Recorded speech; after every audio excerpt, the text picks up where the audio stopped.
Scott from Summit Fishing. I'm going to do a brief demonstration on how to use our boat mount kit with a kayak track or basically any T-track. We have a simulation set up here in the shop since it's winter time here.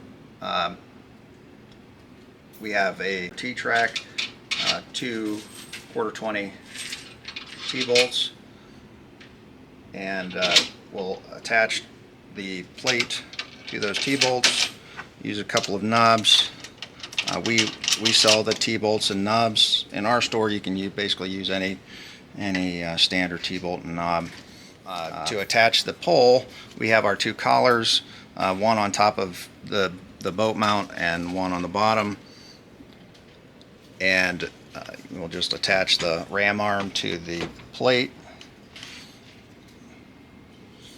and rotate and lock that in. Get it vertical, and then tighten down your arm. Now the installation's done, and then you'll just use this knob to adjust the tension for turning. Okay, thanks for watching. If you have any questions, feel free to contact us on our website, through Facebook, email sales@summitfishingequipment.com. I'm happy to help with any questions or concerns that you have.